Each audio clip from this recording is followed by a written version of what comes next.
تو آپ نے دیکھا اگر عقل پر چھوڑ دیا جائے کہ وہ ظلم نہ کرے، میں سمجھتا ہوں کہ میں نے اپنا وقت لیا. اگر عقل پر چھوڑ دیا جائے کہ وہ ظلم نہ کرے تو اتنے مظالم کے دفتر جو مشرق و مغرب میں کھلے ہوئے ہیں، کیا یہ سب بے عقلوں کی داستان ہے؟ اور یہ کہتے ہیں انسان عقل و شعور کے ساتھ پیدا ہوا ہے، تو اس کے معنی یہ کہ اتنے ظلم کرنے والے بے عقل و بے شعور تھے. کہاں غلطی ہو رہی ہے؟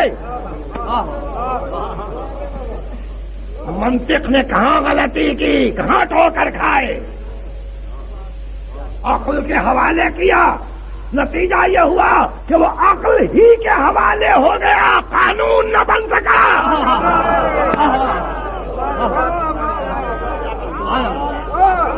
عقل سے اپیل کرتے جائیے، عقل سے اپیل کرتے جائیے، ظلم بند کرو، ظلم بند کرو. کسی کو بغیر کسی ثابت شدہ جرم کے سزا نہ دو. اب یہ عقل سے اپیل کی جائے گی یا پیچھے کوئی طاقت ہے کہ یہ قرآن ہے، یہ حدیث ہے، یہ فعل معصوم ہے، یہ تقریر معصوم ہے، یہ ارشاد پیغمبر ہے. اگر مسلمان ہو اور مسلمان بن کر جینا چاہتے ہو تو اپنے لیے بھی اور غیروں کے لیے بھی یہی سوچو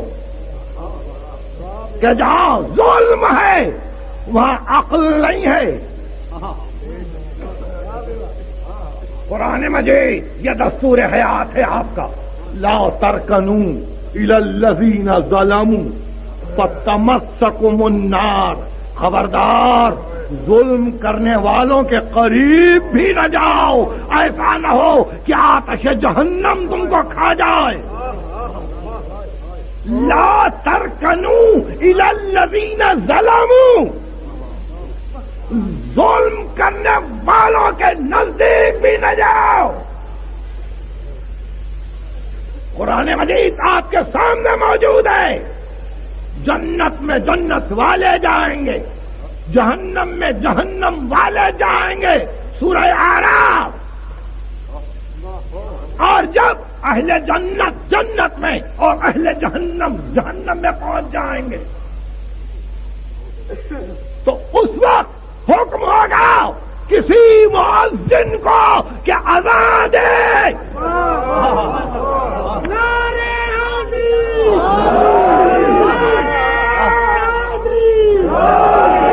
یہ کون سی اذان کا وقت ہے؟ اذان نماز کے لیے ہے. حکم ہوگا اذان دے. یہ قرآن کے الفاظ ہیں، فَأَذَّنَ مُؤَذِّنٌ بَيْنَهُمْ. اہل جنت و اہل جہنم کے درمیان ایک مؤذن کھڑا ہو کر اذان دے گا. اب اذان جو دی جائے گی یہ نہیں کہ اللہ کی کبریائی ثابت ہو، یا نہیں کہ محمد کی رسالت ثابت ہو. اب جو اذان دی جائے گی وہ ایک ہی جملہ ہوگا، الا لعنت اللہ علی الظالمین.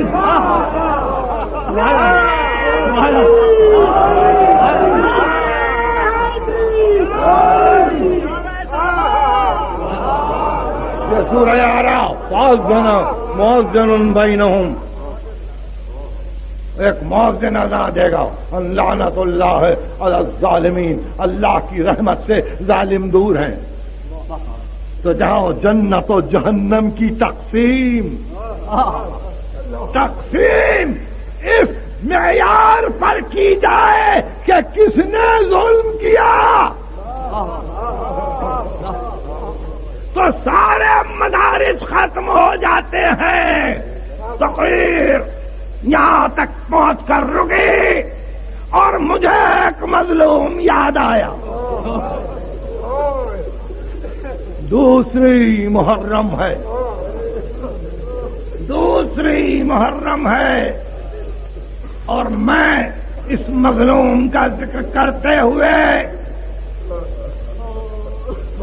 اپنے آپ پہ فخر کرتا ہوں کہ کس وقت پر یہ مظلوم یاد آیا. کربلا میں عباس لڑے، حسین تھے، علی اکبر لڑے، باپ موجود تھا، اون محمد لڑے، ماموں دیکھ رہے تھے، قاسم لڑے، چچا بار بار حملے کی فکر میں تھے، احباب لڑے، سردار قافلہ نگراں تھا، مگر ہائے مسلم ابن عقیل،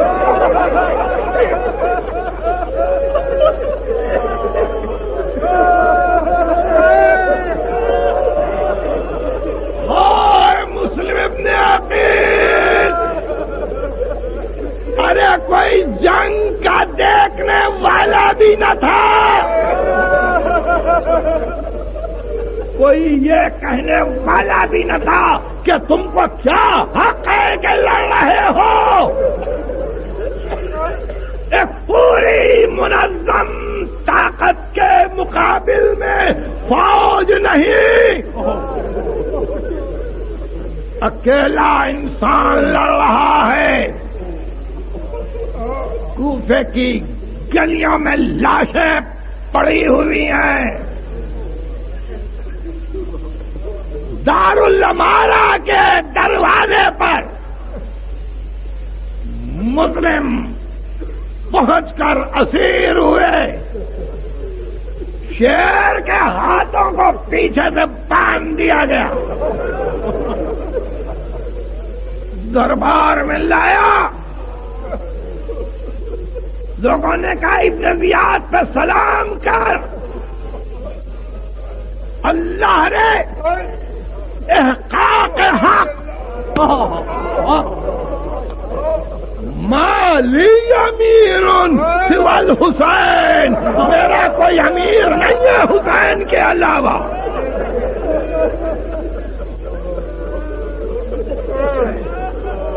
کہا کچھ کہنا تو نہیں ہے؟ کہاں؟ ہاں، دو تین باتیں. سب نے منہ پھیر لیا تھا، کچھ مقروض ہوں یا ذرا بیچ دو اور ادا کر دو. دوسرے مناسب سمجھو تو قتل کے بعد دفن کر دو، اور اگر یہ دو باتیں منظور نہیں تو تیسری بات پر ضرور عمل کرو. میرے آقا کو کوئی لکھ دو خط کہ آقا بچے چھوٹے چھوٹے، مولا ادھر نہ آئیے، آقا ادھر نہ آئیے.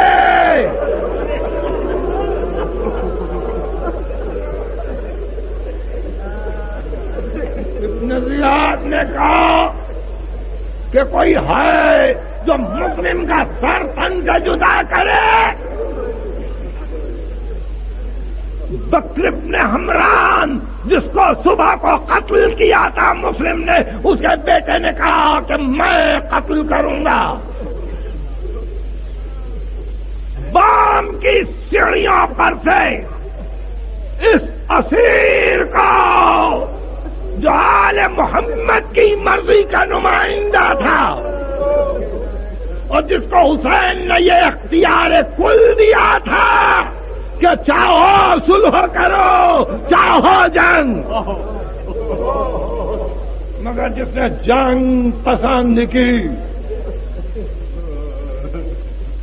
وہ یہ کہتے ہوئے سیڑھیوں پر چلا بسم اللہ و باللہ وعلی ملت رسول اللہ. سیڑھیاں طے ہوئی، بالائے بام پہنچا، قاتل نے تلوار اٹھائی، ہاتھ سے تلوار چھوٹی، دوڑتا ہوا ابن زیاد کے پاس آیا. ابن زیاد نے کہا کیا بات ہے، کیوں کانپ رہا ہے؟ کہا تلوار اٹھائی تھی، میں نے ایک بوڑھے انسان کو تلوار کے نیچے دیکھا جو مجھ سے بڑی حسرت سے کہہ رہا تھا ارے میرے بچے نے کیا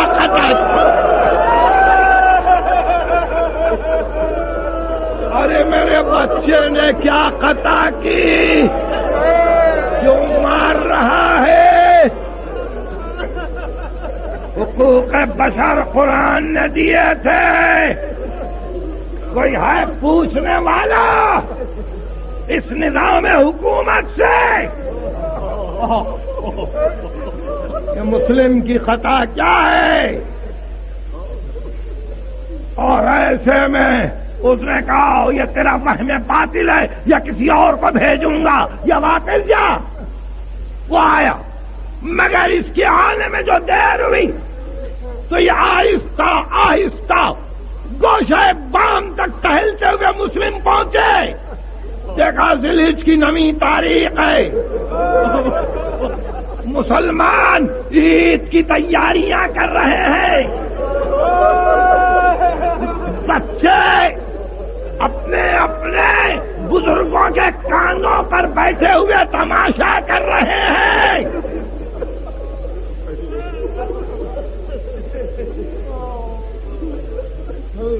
شاید اسی لیے حافظ نے کہا ہو کہ جرم عشق تو ہم می کشند و غوغائی تو نیز بر سر باما کہ خوش تماشائی. نزدیک پہنچے، مجمع کو دیکھا اور دیکھ کے کہا اس کا گلہ نہیں ہے کہ تم نے وفا نہ کی،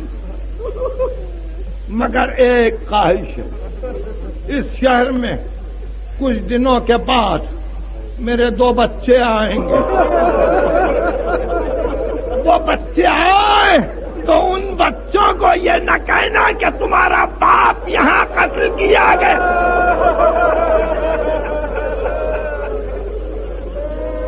اس کے بعد قاتل سے کہا 2 رکعت نماز پڑھ لوں؟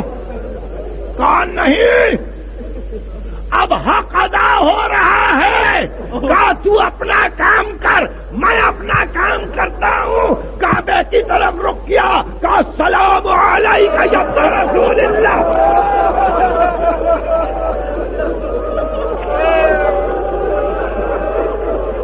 ذی الحجہ کی نویں تاریخ تھی. سلام ہو تجھ پر اے رسول کے لال. حسین ابن علی منزل سوق پر خیمے کے باہر کرسی پر تشریف فرما تھے. پردے کے قریب بہن کھڑی ہوئی بھائی کو دیکھ رہی تھی.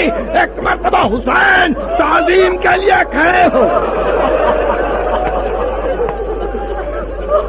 اور بے اختیار کہا وعلیک السلام وعلیک السلام. بہن نے کہا کس کو سلام کیا؟ کہا زینب آہستہ بولو آہستہ بولو، میری بہن رقیہ بھی پیچھے ہے، وہ مسلم بام پر ہے، اس کو قتل کیا جا رہا ہے. کیا تم دیکھنا چاہتی ہو؟ یہ کہہ کے ایک مرتبہ زمینوں کو اشارہ کیا، زمینوں کی تنابیں کھنچ گئی. ایک مرتبہ زینب نے دیکھا تلوار کے نیچے بھائی کو،